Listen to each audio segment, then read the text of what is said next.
In today's video, I'm going to be doing a full in-depth walkthrough of my bookshelves with you guys. I love watching bookshelf tours. I love seeing how people have their shelves set up, how they choose to organize their books. I will say that I don't organize my shelves like in any very specific way. I put and I group books together that I think look really nice together. I filmed the actual bookshelf tour on a different day, so you will see a lighting change in a moment. That being said, let's go ahead and get right into the bookshelf tour. I wanted to start this bookshelf tour with a panned out view of the entire bookshelf. The way that I have my bookshelves set up here is I have a total of 5 shelves, and the very top shelf is all my like old, almost, I call them my antique books. The 3 shelves below that one are the majority of my fiction books, and the shelf that is on the bottom has some more fiction books. It has some of my nostalgic like young adult favorites that I've held on to over the years. And then in the very end there on the bottom shelf, we have my collection of graphic novels. And now let's go ahead and move in for a closer look.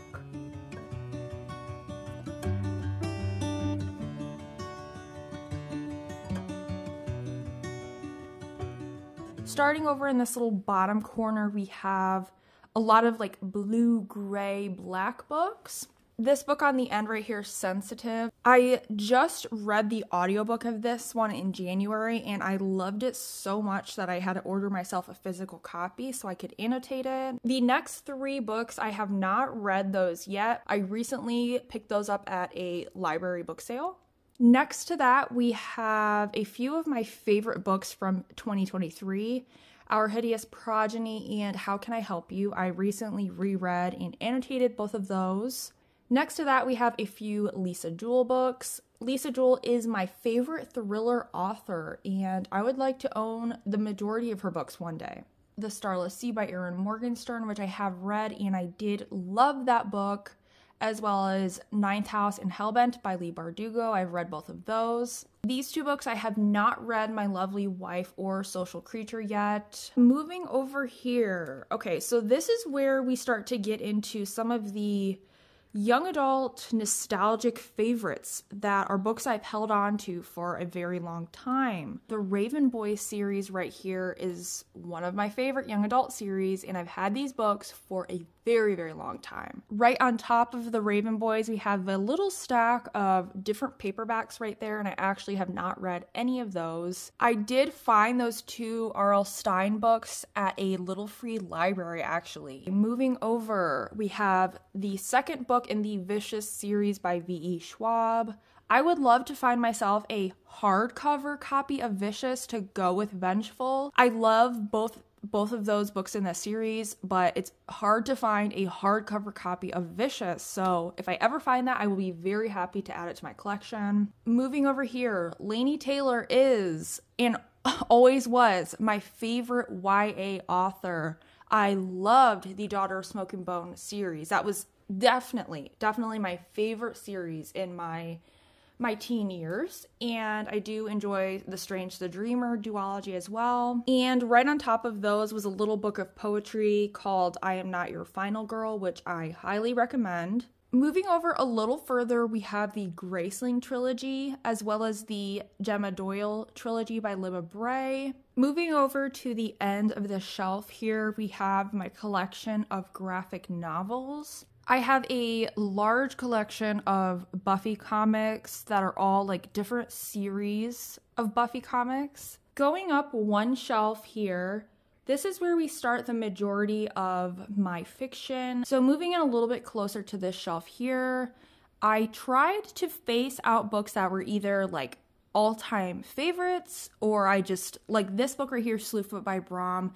I love that book, but also the cover is just a absolute work of art, and it really fits like the Halloween witchy aesthetic of my shelves, so I'd love to keep that one faced out. Now moving in here, the majority of these books I will say that I have read. There are a few unreads here, a few that I recently hauled. I don't really want to get into like every individual title here, but just kind of give you guys you know, like a close-up of the books that you always see behind me on my shelves.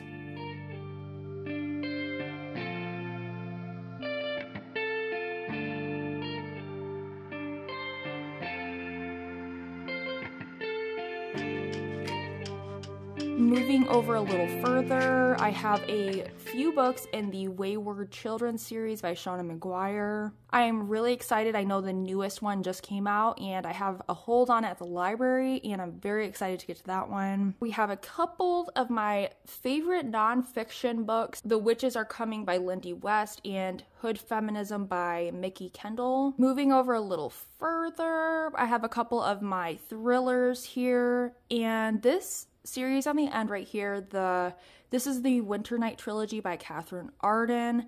That is my all-time favorite series. These books are so beautifully written, so perfect for reading within like the winter season.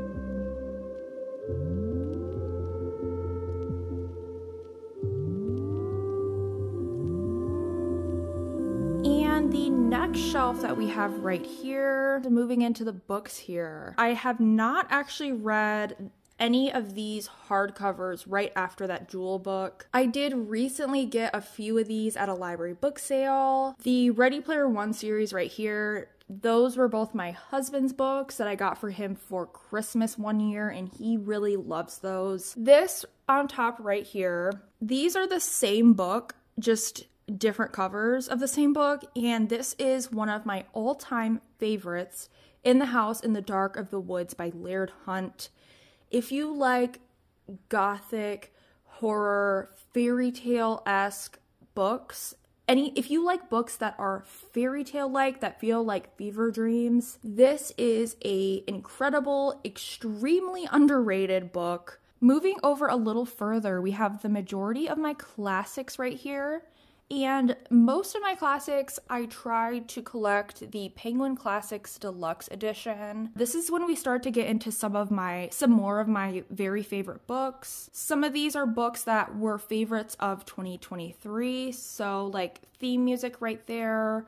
Also, I have my little Mona Awad collection right here. Also, one of my very favorite authors, Rachel Harrison. I have her books always kind of like front and center, kind of at eye level with wherever I'm looking on my bookshelf.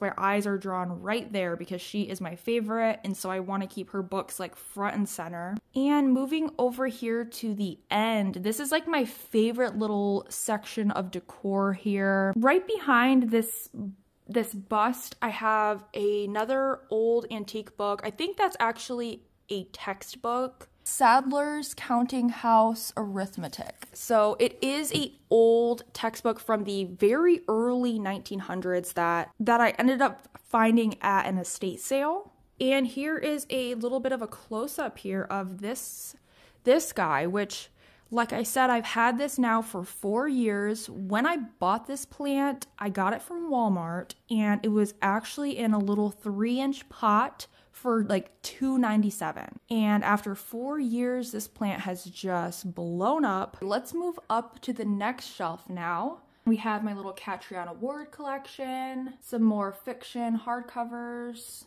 I have another one of my all-time favorites, Mary. And moving over a little further, these books are kind of organized by color. So all of these more peachy toned pink red books, I've kind of stuck those right next to each other. And right here we have The September House, which is another favorite of mine. Moving over to the end of the shelf, we have another favorite right here, which is The Haunting of Hill House by Shirley Jackson. And finally, let's move up to this very top shelf here. These are not books that I plan on reading cover to cover. I honestly look at these books as more of decor pieces, and I don't know if anybody is gonna get mad about that or find that weird or think that every book should be read like cover to cover, it should be read. Well, at some point, books become outdated, they become no longer relevant, and honestly, they become very, very fragile as they age.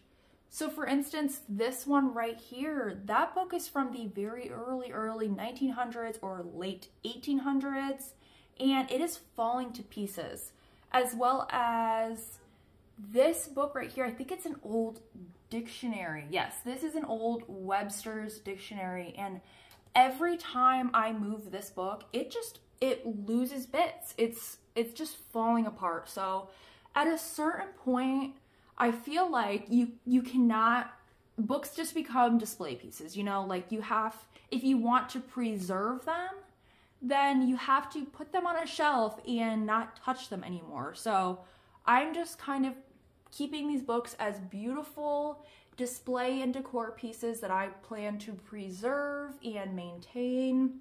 And if you guys would like me to do a standalone video where I kind of show you all of these books, show you what they are, the insides, the publication dates, and just kind of go through my little like antique book collection, I would be happy to make that video. I'm really just not sure if anybody is interested in that. So if you are interested in a video going over all these old books, let me know. And on the end here, I do have a second copy of Frankenstein, which, gosh, let me pull it down so I can see the publication date. The publication date on this copy is 1968. So it's not terribly like old, or it's older, but it's not like one of these. I read Frankenstein this past Halloween and I fell in love with it, and I just want to keep it displayed like that. This wasn't the copy I read. This is actually like a shorter version of Frankenstein. I think it might be honestly adapted from the film. I don't know. It's really short. It's not like the full version of Frankenstein by Mary Shelley, but I love the cover, I love the vibes, and I want to keep it faced out on my shelf. All right, that was the full bookshelf tour of 2024. I will try to refresh this video every year or any time that I rearrange my shelves. Thank you guys so much for watching this bookshelf tour, but other than that, I will see you in my next video.